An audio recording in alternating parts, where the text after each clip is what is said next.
Good evening. I'm Ashim Kumar, and this is Ukraine Brief. Today marks day 1,440 since Russia launched its full-scale invasion of Ukraine. Here's the latest news of the day. Despite a pause in attacks on Ukraine's energy facilities, Russia continues its relentless strikes on civilians, killing at least 14 people in the last 24 hours. This is the aftermath of a Russian drone strike near a bus carrying miners in Ukraine's Dnipropetrovsk region, about 80 kilometers from the front line. 12 people were killed and another 16 wounded in Sunday's attack. Ukraine's largest private energy company, DTEK, said in a statement that the victims were its employees returning home from a shift when the strike occurred. Further attacks were reported across the country.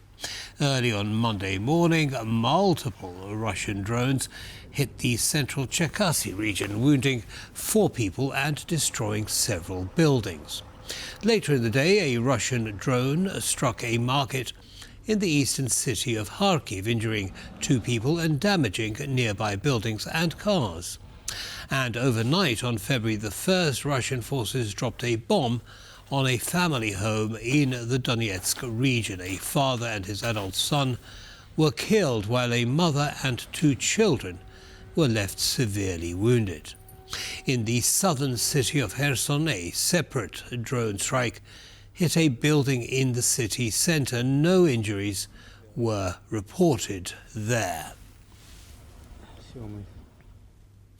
Although rolling blackouts are still rocking Ukraine, President Zelensky said that there had been a reduction in Russian attacks on Ukrainian energy infrastructure.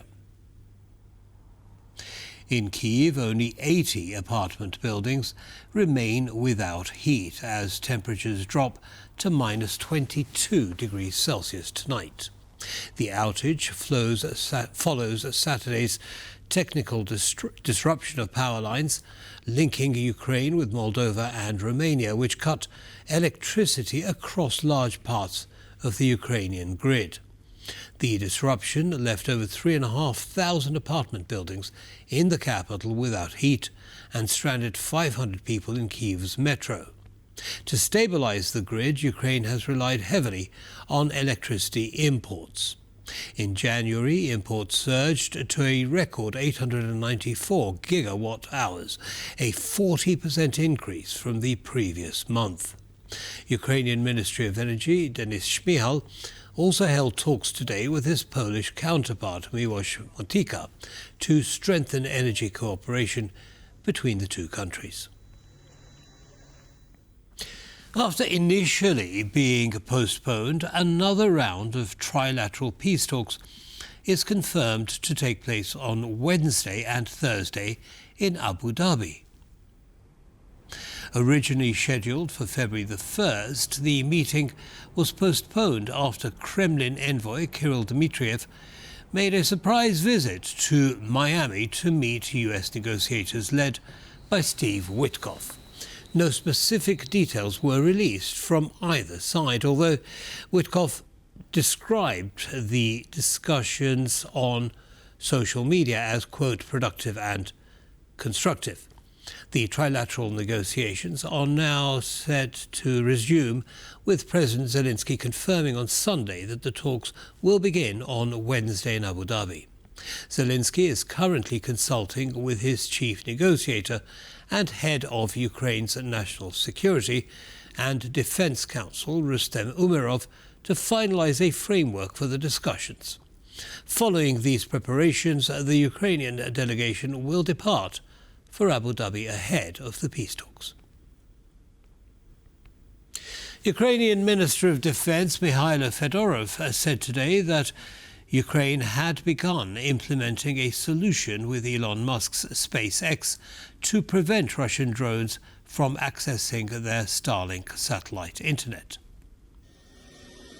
Ukraine has introduced a Starlink verification system to prevent Russian drones from exploiting the satellite-based internet in attacks.